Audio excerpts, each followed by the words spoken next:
আমাৰ স্পষ্ট দৃষ্টিভংগী আজিও ৰাজহুৱাকে কৈছোঁ আপোনাৰ এই মঞ্চৰ পৰাই যে আমি ঐক্যবদ্ধভাৱে বিজেপিৰ বিৰুদ্ধে যুঁজ দিয়াটো বিচাৰোঁ আৰু এই ক্ষেত্ৰত মই মোৰ যিটো কেপাচিটি মোৰ যিটো সক্ষমতা অপটিমাম লেভেললৈকে একদম সৰ্বোচ্চ পৰ্যায়লৈকে মই চেষ্টা কৰিম বিচৰাটো এটা বেলেগ কথা হয় মানুহেতো ভগৱানৰ ওচৰতো বৰদান বিচাৰে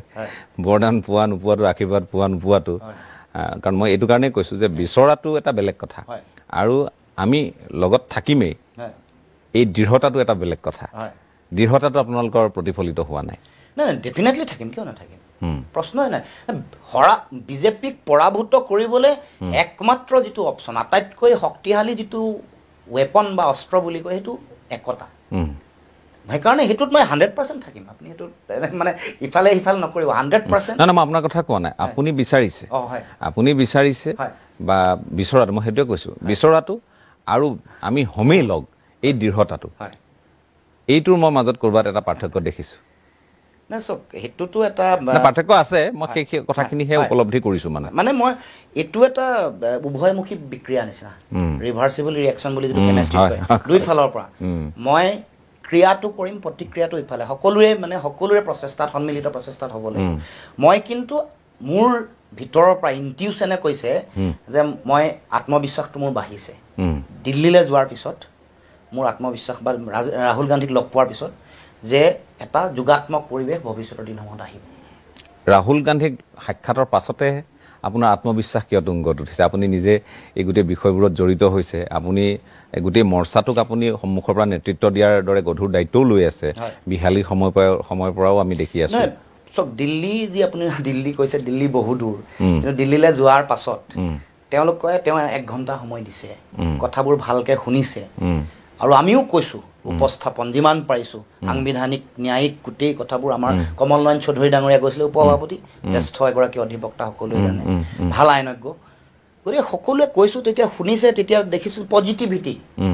যিটো পৰিৱেশত যিটো এটা যোগাত্মক পৰিৱেশ এটা যদিও আমি মিত্ৰতাৰ কথা পাতিব যোৱা নাই সেইটো মই ভাবোঁ যে সেইটো অকণমানো আলোচনা হোৱা নাই মিত্ৰতাক লৈ অকণমানো নাই কিন্তু মই আপুনি নিজৰ আসন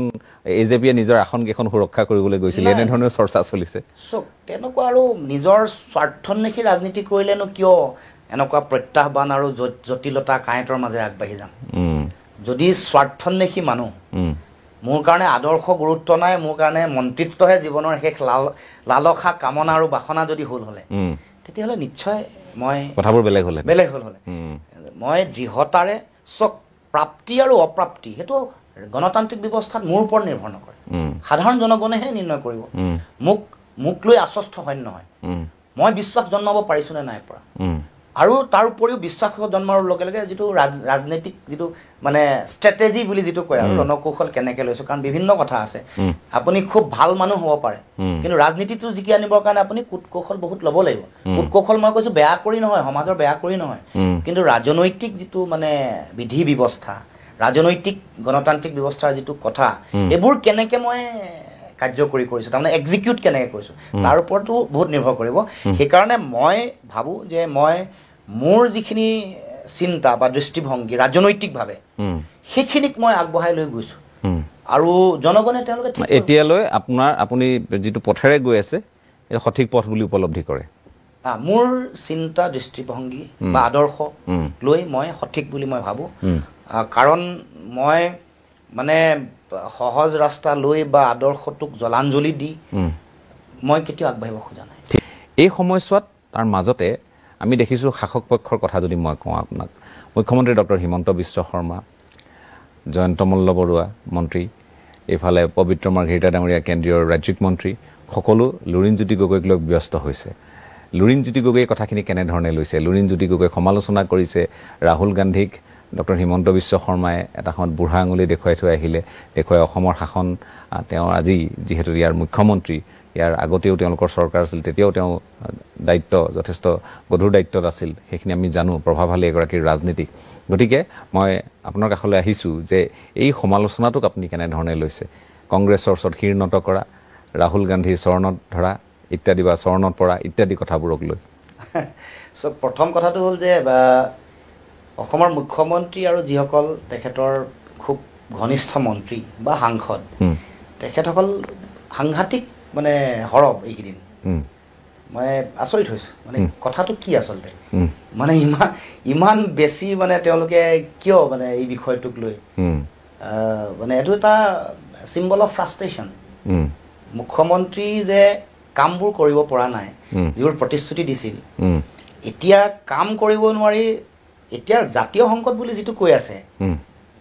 এতিয়া তাতকৈ বেছি তেওঁৰ ৰাজনৈতিক সংকটটো বেছি ঘনীভূত আৰু বাকী ভৰিত ধৰা ধৰণৰ যিটো অগণতান্ত্ৰিক যিটো অসাংবিধানিক কথা কৈছে তাৰ উত্তৰটো মই ফটোসহ দেখুৱাইছোঁ তেওঁ কাক কেনেকৈ ভৰিত ধৰি নিজৰ ৰাজনৈতিক যাত্ৰা আৰম্ভ কৰিলে সকলোৱে দেখি আছে তৰুণ গগৈ কওক হিতেশ্বৰ শইকীয়াই কওক এটা সময়ত মানে মণি চুব্বাৰো ভৰি ধৰিছিলে তেওঁ তাৰপিছত আটাইতকৈ ডাঙৰ কথাটো হ'ল যে তেওঁ ভৰিত ধৰি তেওঁ বিজেপিলৈ আহিলে তেওঁলোককে পিছফালে চুৰি মাৰি দিলে নহয় আমাৰ সিদ্ধাৰ্থ ভট্টাচাৰ্য ডাঙৰীয়া মানে চব ভৰিত ধৰাটোতো মানে তেখেতে মঞ্চখনত চবকে বিজয়া চক্ৰৱৰ্তী সিদ্ধাৰ্থ ভট্টাচাৰ্য সকলোকে ধৰিছে সেইটোত মই কেতিয়াও মানে বেয়া পাব লগা নাই ভাৰতীয় সংস্কৃতি এটা সংস্কাৰ বিৰোধী কাম সংস্কাৰ এটা কিন্তু তেওঁ বেলেগক যিটো তিৰ্যক কৰিছে তাৰহে কাউণ্টাৰ কৰিব খুজিছোঁ যে সিদ্ধাৰ্থ ভট্টাচাৰ্য ডাঙৰীয়াৰ যোগেদি আপুনি বিজেপিলৈ সোমাই আপুনি তেওঁকেই ভৰিত ধৰি তাতে ঠাই অকণমান ল'লে এতিয়া তেওঁক ইমান বেয়াকৈ পিছফালৰ পৰা ডেগাৰ মাৰিলে আজি সিদ্ধাৰ্থ ভট্টাচাৰ্য দেখিছেনে এতিয়া এবাৰ টিকেট পাব নে নাপায় তাৰো সন্দেহজনক এতিয়া কথাটো হ'ল যে এই গোটেই কথা বতৰাবোৰ তেওঁ নিজেই মানে এনেকুৱা ধৰণৰ এটা স্বভাৱ চৰিত্ৰ আছে ৰাম মাধৱক কি কৰিলে আনকি সৰ্বানন্দ সোণোৱাল ডাঙৰীয়াকো জনজাতীয় এগৰাকী মন্ত্ৰী আছিলে মুখ্যমন্ত্ৰী তেওঁকোতো পিছফালৰ পৰা চুৰি মাৰিলে হাগ্ৰামা মহিলাৰ নিচিনা মানুহকো পিছফালৰ পৰা চুৰি মাৰিলে এতিয়া আকৌ গোপন প্ৰেম কৰিবলৈ চেষ্টা কৰিছে হাগ্ৰামা মহিলাই কিমান বুজি প্ৰমোদ বড়ো এই জনজাতীয় নেতাসকলক তেওঁ এনেকৈ এফালৰ পৰা শেষ কৰি আহিছে আৰু তেওঁৰ কাৰণে সেইকাৰণে ক্ষমতাটোৱে মেইন কথা বেলেগ একো কথা নাই আদৰ্শৰো কথা নাই স্বগোষ্ঠীয় সিদ্ধাৰ্থ ভট্টাচাৰ্যকে পিছফালৰ পৰা মাৰি দিলে যেতিয়া এতিয়া তেওঁ কেৱল মাত্ৰ কাম কৰিব নোৱাৰি মানে যেতিয়া মৌলিক প্ৰশ্নবোৰ আমি আহোঁ যে 6 জনগোষ্ঠী জনজাতিকৰণ কি হ'ল অসম চুক্তিৰ 6 নম্বৰ দফা কিয় কাৰ্যকৰী কৰিব পৰা নাই 49,000 বিঘা জনজাতীয় আবেষ্টনী আৰু 6ষ্ঠ অনুসূচীৰ মানুহ য'ত জনজাতীয় মানুহ আছে তাক কিয় আপুনি উচ্ছেদ কৰি আম্বানী আদানীক দিব খুজিছে এইবোৰ মৌলিক প্ৰশ্ন যেতিয়া আনো Ambani Adani Ramdev Essar group Azure power electrical limited এইবোৰক দিবলৈ আপুনি খুজিছে অথচ 8 লাখ হৰিশংকৰ ব্ৰহ্মৰ প্ৰতিবেদন মতে 8 লাখ আমাৰ মানুহ অসমৰ খিলঞ্জীয়া থলগিৰি ভূমিপুত্ৰ মানুহৰ মাটি ভেটি নাই তেওঁলোকে বানপানী গৰাখহনীয়া প্ৰাকৃতিক দুৰ্যোগত মাটি ভেটি হেৰুৱাই থাকে ভূমিহীনক চৰকাৰে মাটি দিয়ে থকা বুলি কৈছে দিও আছে ক'ত দিছে তো আমাক ক'ব লাগে 8 লাখ বুলি কৈছে তেওঁলোকে এতিয়া কি কৈছে যে বিদেশীক তেওঁলোকে উচ্ছেদ কৰিছে যদি বিদেশীক উচ্ছেদ কৰিছা তোমালোকে তেতিয়াহ'লে তেওঁলোকক কিয় মাটি দিছা 2000তকৈ বেছি পৰিয়াল গৰুসুতিত উচ্ছেদ কৰিলে দলগাঁৱত কিয় মাটি দিলে কিয় ক্ষতিপূৰণ দিলে ধুবুৰীত যদি বিদেশী সেইখিনি বিদেশী হ'বই নোৱাৰে সেইফালৰ মাটি পাবলৈ হ'লেতো তেওঁ স্বদেশী হ'বই লাগিব প্ৰথম কথা তুমি যদি বিদেশীক দিছা তেতিয়াহ'লে ৰাষ্ট্ৰদ্ৰোহ কৰিছা মোৰ কথাটো হ'ল এইটো মানে চেনচেশ্যন ক্ৰিয়েট কৰা কথাটো আৰু তেওঁ কৈছে উচ্ছেদটো তেওঁ অসম চুক্তি ভালকৈ নাই পঢ়া মই আপোনাক পঢ়ি শুনাই দিব পাৰোঁ 10 নম্বৰ দফাত কি কৈছে আছে অসম চুক্তিৰ 10 নম্বৰ দফাত কি কৈছে 11 নম্বৰত কি কৈছে গতিকে অসম চুক্তিখনকে আমি মানো অসম চুক্তিয়ে কৈছে বিধিমতে সাংবিধানিক বিধি ব্যৱস্থা মতে উচ্ছেদ এটা ৰেগুলাৰ প্ৰক্ৰিয়া উচ্ছেদ ঠিকে তেওঁ কৰিবলৈ চেষ্টা কৰিছে কিন্তু তেওঁ যিবোৰ তেওঁলোকৰ নিজৰ ঘৰৰ পৰিয়ালৰ মানুহে যিবোৰ জেগাত তেওঁলোকে মাটি লৈছে ক'ৰবাত মানে পিজিআৰ ভিজিআৰ মাটি লৈছে মানে এলিফেণ্ট কৰিডৰ মাটি তেওঁলোকে ৰিজৰ্ট বনাইছে ক'ৰবাত জলাশয়ত স্কুল বনাইছে ক'ৰবাত জলাশয়ৰ গুগল মেপত জলাশয় বুলি উল্লেখ থকা বস্তু গুগল মেপত অভাৰ নাইকিয়া হৈ গুচি গৈছে এইবোৰ কথাৰ যেতিয়া মৌলিক প্ৰশ্ন আমি উত্থাপন কৰোঁ মুখ্যমন্ত্ৰী উত্তৰ নিদিয়ে মই তেখেতক আৰু কৈছোঁ যে আপোনাৰ সমষ্টিত যিবোৰ ৰেলৱে তেওঁ ক'ব যে কেন্দ্ৰীয় চৰকাৰ মোক চাই দিম কেন্দ্ৰীয় চৰকাৰ যিটো বিধিমতে হৈছে মইতো আপোনাক গাই দিব পাৰোঁ কিন্তু মই আজি আপোনাক প্ৰথম কৈছোঁ প্ৰতি বছৰে বছৰে ৰেলৱেৰ নটিচ আহে এভেকশ্যনৰ কোনে বাধা দিয়ে উত্তৰ দিয়ক এভেকশ্যনৰ নটিচ তেখেতক দেখুৱাব লাগিব নেকি ৰেলৱে প্ৰতিটো ৰেলৱে মিনিষ্ট্ৰীৰ পৰা প্ৰতি বছৰে এভেকশ্যন আহে থাকিবই এইটো মই কিছুমান ৰেলৱে এলেকাৰ বিষয়ে জানো হয় ব্যক্তিগতভাৱে মই আজি আৰু এটা কথা কৈছোঁ যে তেখেতৰ সমষ্টিত ৰেলৱে বেদখল কৰি থকা যিসকল মানুহ আছে তেখেতসকল দেশৰ নাগৰিকো হ'ব পাৰে কিন্তু আৰু বিদেশীও হ'ব পাৰে তেওঁলোকক উচ্ছেদ কৰি ভোটাৰ তালিকাৰ পৰা তেওঁৰ সমষ্টিৰ পৰা যদি নাম কৰ্তন কৰে তেওঁ নিৰ্বাচন জিকিব নোৱাৰে এইটো মই স্পষ্টকৈ কৈছোঁ আপুনি একেবাৰে প্ৰত্যাহ্বান সহকাৰে আচ্ছা মুখ্যমন্ত্ৰীলৈ প্ৰত্যাহ্বান সেইখিনি উচ্ছেদ কৰিলে তেওঁ জিকিবই নোৱাৰে তেওঁলোকক উচ্ছেদ কৰি তেওঁলোকক যদি নামটো কৰ্তন কৰিব লাগিব উচ্ছেদ কৰি আকৌ বেলেগত তেওঁ নিদিব পাৰে গম পাইছোঁ তেওঁ নিৰ্বাচন জিকিব নোৱাৰে তেওঁ এতিয়া গোটেই কথাই কেতিয়াবা এটা নাম এটা দি দিয়ে মই এটাও নাম ক'ব খোজা নাই যোৱাকালি অচিনাকি বুলি কৈছে তাৰ আগত বেলেগ এটা নাম কৈছিলে সেইটো নামো ক'ব খোজা নাই তাৰ আগত আৰু এটা বেলেগ কৈছিলে সময়ে সময়ে নামটো সলনি কৰি আৰু নাম সলনি কৰিবলৈ কি কথা বিদেশী মানুহক ধৰিব লাগে আৰু নাম কাটিব লাগে ভোটাৰ তালিকাৰ পৰা সেইটোতো আইনে দিয়ে থৈছে আমাক সকলোকে তেখেতে উচ্ছেদো সাংবিধানিক প্ৰক্ৰিয়া উচ্ছেদটো চলিবই লাগিব চলি থাকিব য'ত বেদখল হ'ব বনাঞ্চলত সুপ্ৰিম কোৰ্টে নিৰ্দেশনা উলিয়াইছে তাত তুমি বেলেগকে ঢোল বজাব লগা কি কথা আছে যোৱা 9.5 বছৰ কিয় তুমি শুই থাকিলা তুমিওতো গুৰুত্বপূৰ্ণ মন্ত্ৰী আছিলা সৰ্বানন্দ সোণোৱালৰ হেৰিত মন্ত্ৰী সভাত 4.5 বছৰটো হৈ গ'ল এটা কথা সেই কথাটো আমি ক'ব লাগিব যে 16 চনৰ পৰাও কিন্তু উচ্ছেদ চলিছে কাজিৰঙাত উচ্ছেদ চলিছে সেই সময়ত তেতিয়া বিদেশী বুলি কৈছিলে তাৰপাছত গৰুখুটিত চলিলে মই বৃহৎ ড্ৰাইভ কেইটাৰ কথা কৈছোঁ হয় তেতিয়া কিন্তু তাত 14,72,71,403 টকা তেওঁলোকে উচ্ছেদিতসকলক ক্ষতিপূৰণ দিবলগীয়া আছে কিন্তু বিদেশীক উচ্ছেদ কৰিলোঁ বুলি কৈছে মোৰ কথাটো হ'ল যে কাজিৰঙা ৰাষ্ট্ৰীয় অভয়াৰণ্যত বেদখল কৰি আছিলে অতদিনে চৰকাৰবোৰ আছিলে দেখিব চাই থাকিলে উচ্ছেদ নিশ্চয় কৰিব লাগিব এয়া আমাৰ স্বাভিমানৰ গৌৰৱ সেইটোৱে মই ক'ব খুজিছোঁ চাওক আপুনি মানুহক পুনৰ সংস্থাপন দিয়ক চৰকাৰী বিধি অনুসৰি আপুনি উচ্ছেদো কৰক এই গোটেইখিনি কথা ঠিক আছে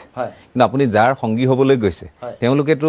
উচ্ছেদো নচলালে আনহে নালাগে তেওঁলোকেতো আজি যে পাইকানৰ মানুহখিনি দুৰৱস্থা হৈছে সিদিনা এগৰাকী বিধায়কক কংগ্ৰেছৰ সোধোতে তেখেতে কি কৰিলে সেয়া অসমৰ গোটেই দৰ্শক ৰাইজে বা ৰাইজে গম পাইছে কিন্তু তেওঁলোকে একথা মাতি যিখিনি যদি ভাৰতীয় নাগৰিক যেনেকৈ বিজেপিয়ে উচ্ছেদ কৰিছে তেনেকৈ তেওঁলোকে মানুহক মাতি দিছে কাক এই যে গৰুখুটি উচ্ছেদিত মানুহখিনিক দিছে কাজিৰঙাৰ মানুহখিনিক ক্ষতিপূৰণ দিছে অৰ্থাৎ পুনৰ সংস্থাপন ক্ষতিপূৰণ এই ব্যৱস্থাৰ অধীনত তেওঁলোকে কাম কৰি আছে মই তেওঁলোকৰ শলাগ লৈ কথাখিনি কোৱা নাই কিন্তু কংগ্ৰেছে না উচ্ছেদ কৰিলে না তেওঁলোকক ক'ৰবাত মাটিৰ পট্টা দিলে আৰু সেই মানুহখিনিৰ কাৰণেইতো আজি বিজেপিয়ে এইখিনি সুবিধা পাইছে নিজৰ ভোট বেংক আৰু বা নিজৰ যিখিনি সংখ্যাগুৰু য'ত তেওঁলোকৰ মূল ভোট বেংক বুলি যাক তেওঁলোকে অভিহিত কৰে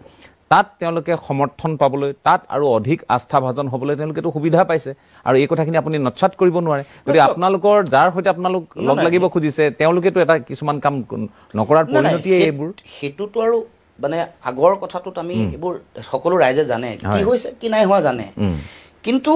আমাৰ মৌলিক প্ৰশ্নটো এইটোৱেই যে বিদেশী বুলি যদি উচ্ছেদ কৰিছা তেতিয়াহ'লে তেওঁলোকক কিয় মাতি দিছা তেওঁলোকক কিয় পইচা দিছা সেইটো হয় অৱশ্যেই বিদেশী বুলি কৈ আছা আমি কৈছোঁ বিদেশী যদি কিয় ডিটেনশ্যন কেম্পত ৰাখা কৰায়ত্ব কৰা খেদিবলৈতো হঠাৎ নোৱাৰা কাৰণ ট্ৰিবিউনেল আছে NRC আছে এইবোৰ সকলো চাই ন্যায়িক প্ৰক্ৰিয়াটাৰ মাজেৰে খেদিবলৈ প্ৰত্যাৰ্পণ চুক্তিও এতিয়ালৈকে কৰি তোলা নাই সেইটো এটা প্ৰক্ৰিয়া দীঘলীয়া প্ৰক্ৰিয়া হ'ব কিন্তু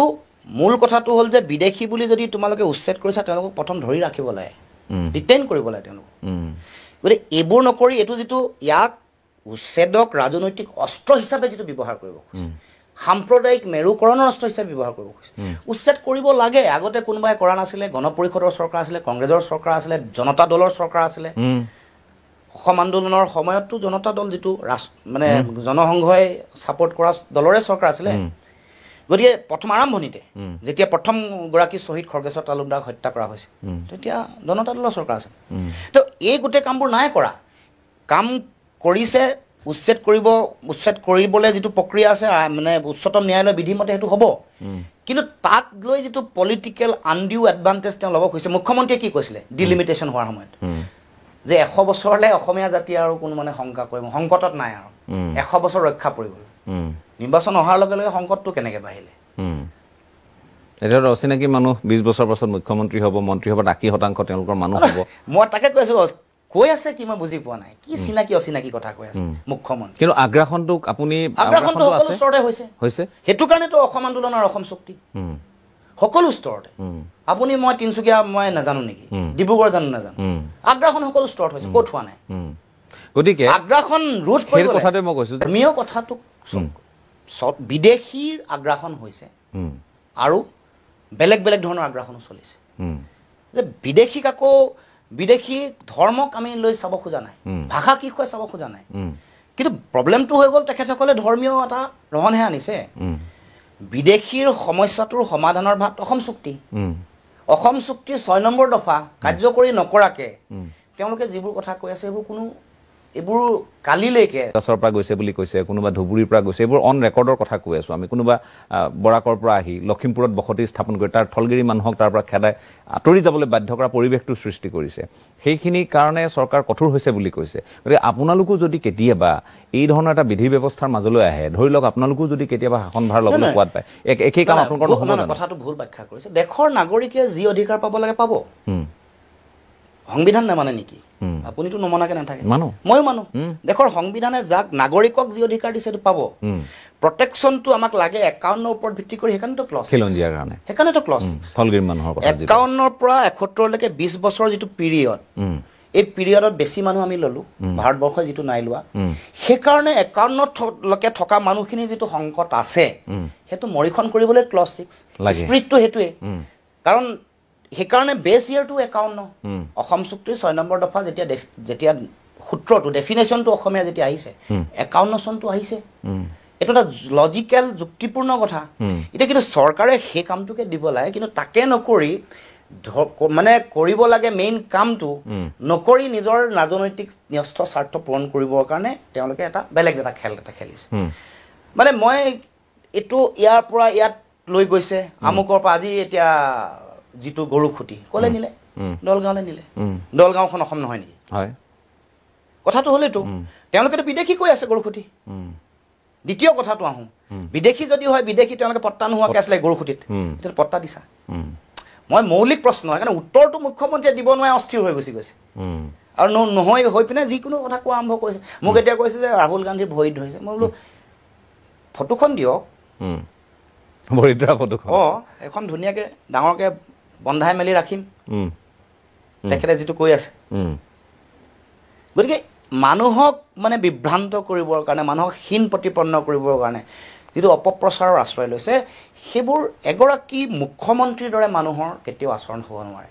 যোৱাকালি মই দেখিছোঁ তেখেতে যিটো স্বাধীনতা দিৱস ঠিক আছে ৰাজনৈতিক কুচকাৱাজটোৰ কথা মই অকণমান সময়ৰ কাৰণে আপুনি মই দুইজনে পাহৰি পেলালোঁ ঠিক আছে উচ্ছেদটো জৰুৰী হয় নে নহয় উচ্ছেদ is a regular process constitutional process আজিৰ পৰিৱেশত জৰুৰী হয় নে নহয় না উচ্ছেদটো এইটোতো বিধিসন্মত অসম চুক্তিয়ে কি কৈছে অসম চুক্তিৰ 10 নম্বৰ দফা আপোনাক মই পঢ়িয়ে দিছোঁ না মই জানো মই সেইখিনি নালাগে মই কৈছোঁ যে আপোনাৰ কথাটো হ'ল আপুনি পোনপটীয়াকৈ নোকোৱাৰ কাৰণে মই বাৰম্বাৰ সুধিবলগীয়া আছে বিধিসন্মতভাৱে উচ্ছেদটো চলিব লাগে উচ্ছেদৰ ক্ষেত্ৰত আপোনালোকৰ ৰিজাৰ্ভেশ্যন কিবা আছে নেকি কোনো ৰিজাৰ্ভেশ্যন নাই দেশৰ সংবিধানৰ আইনে যিটো ধৰণে উচ্ছেদ কৰিব কৈছে দেশৰ আইন মানুহ সংবিধান মানুহ সেইমতে হ'ব লাগিব ইয়াক এইটো পলিটিকেল গিমিক নহয় পলিটিকেল এজেণ্ডা হ'ব নোৱাৰে এইটো it's a constitutional process it's a legal process গতিকে উচ্ছেদ যদি কৰা তুমি আইনীভাৱে কৰা অসম চুক্তিয়েও এই কথাত এণ্ড্ৰছ কৰিছে নহয় অসম চুক্তি আমাৰ কাৰণেতো গীতা কোৰাণ বাইবেল তেওঁলোকৰ কাৰণেহে নহয় তেওঁলোকে অসম চুক্তিক নাটচাট কৰি 5 নম্বৰ দফাটো শেষ কৰি কা জাপি দিছে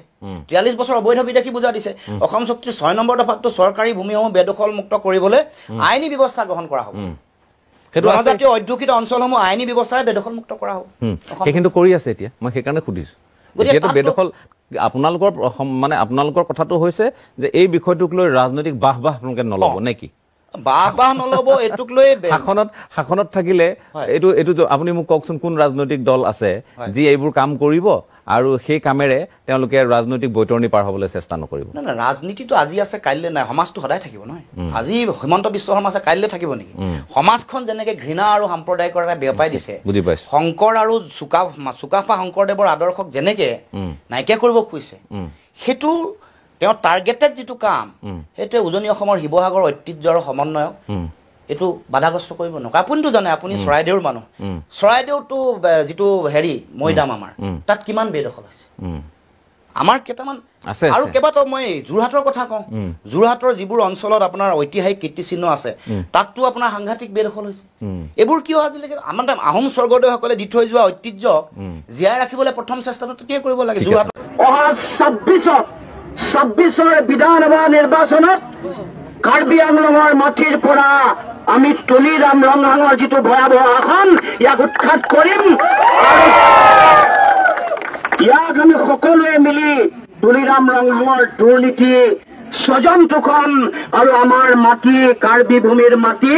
আম্বানী আদানী ৰামদেৱ আৰু গডৰেজক দিবৰ বিচৰা যি ষড়যন্ত্ৰ এই ষড়যন্ত্ৰৰ পৰাই আমি অধিকাৰৰ কাৰণে আমাৰ অধিকাৰ সুৰক্ষিত কৰাৰ কাৰণে জননিংটি কাঠাৰক আমি আগবঢ়াই দিম বিধানসভাৰ মজিয়ালৈ। গতিকে ৰাইজ আপোনালোকে সকলোৱে সিদ্ধান্ত গ্ৰহণ কৰিব লাগিব 20,000 বিঘা বোকাজানৰ ওচৰত হয় নে নহয়? 12,000 বিঘা আম্বানীক ইতিমধ্যে দিলে কম্প্ৰেছ বায়োগেছৰ নামত দিলে ইতিমধ্যে চুক্তি হৈ গ'ল আৰু 12,000 মাটি দিয়াৰ ধান্দা আছে ৰামদেৱ আৰু গডৰেজক। দিব নেকি? সকলো সম্পদ লুণ্ঠন কৰি শেষ কৰিলে, কয়লা নিলে, তেল নিলে, আমাৰ গছ লৈ গ'ল, এতিয়া বাকী আছে মাটি আৰু পানী। গতিকে মাটি আৰু পানী লৈ যোৱাৰ যিটো ষড়যন্ত্ৰ মাটি পানী আম্বানী আদানীক দি তুলিৰাম ৰংহাঙে 200 কোটি টকাৰ ঘৰ বনোৱাৰ যিটো সিদ্ধান্ত যি লক্ষ্য এইটো কাৰ্বি আংলঙৰ ৰাইজে কেতিয়াও মানি লোৱা নাই, মানি নলয়। গতিকে ৰাইজ মই দীঘলীয়া কথা নকওঁ, আমি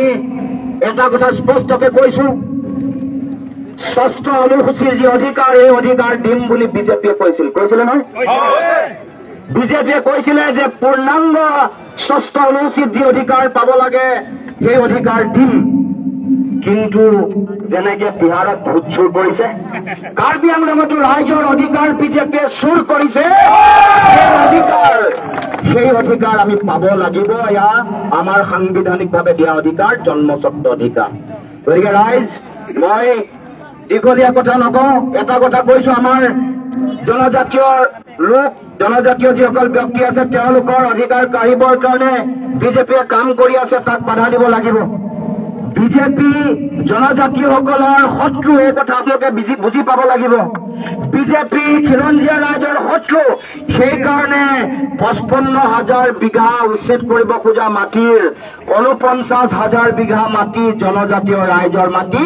49,000 বিঘা ট্ৰাইবেল এৰিয়াৰ মাটি, এই কথা আপোনালোকে বুজি পাব লাগিব। গতিকে বিজেপি ট্ৰাইবেলসকলৰ শত্ৰু, জনজাতীয় ৰাইজৰ শত্ৰু, গতিকে বিজেপিক উৎখাত কৰিব লাগিব। আৰু বিজেপিক উৎখাত কৰাৰ এই সংগ্ৰামত অকল কাৰ্বি ডিমাছাসকলে নহয়, ইয়াত থকা সকলো খিলঞ্জীয়া ৰাইজে সমৰ্থন দিব লাগিব, সকলো ওলাই আহিব লাগিব আৰু সেই আহ্বান দিবলৈকে মই সেই আহ্বান জনাবলৈকে মই আপোনালোকৰ ওচৰলৈ আহিছো। মই জন ইংতি কাখাতাৰ ডাঙৰীয়াৰ কাষত থিয় হৈ আপোনালোকক মই আশ্বস্ত কৰিব পাৰো, এচুৰেঞ্চ দিব পাৰো, যেতিয়াই কাঠাৰ ডাঙৰীয়া বিধানসভাৰ মজিয়ালৈ যাব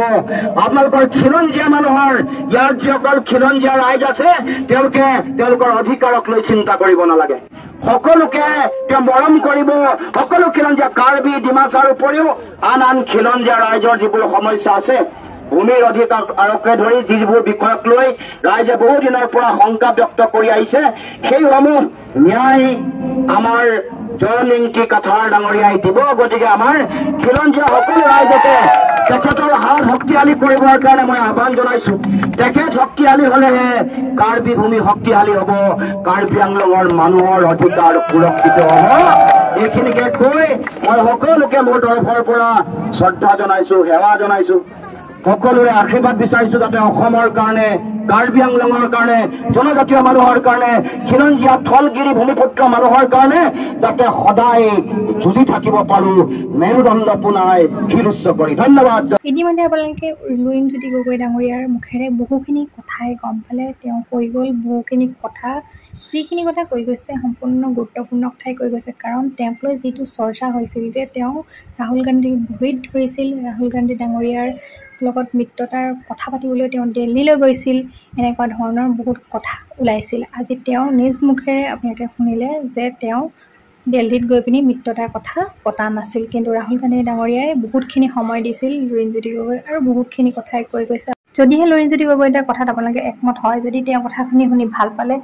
ভিডিঅ'টো সকলোৰে মাজত শ্বেয়াৰ কৰিব। আপোনালোকৰ মতামত জনাবলৈ নাপাহৰিব, কমেণ্টৰ যোগে আপোনালোকৰ মতামত জনাব। ভিডিঅ'টো সম্পূৰ্ণ চোৱাৰ বাবে সকলোৰে বহুত বহুত বেছি ধন্যবাদ থাকিল। যদিহে ইয়াৰ সম্পূৰ্ণ অনুষ্ঠানটো চাব বিচাৰিছে তেতিয়াহ'লে ND24 আপোনালোকৰ মাজলৈ আগবঢ়াই থৈছে, তাত গৈ আপোনালোকে সম্পূৰ্ণ অনুষ্ঠানটো চাব পাৰিব।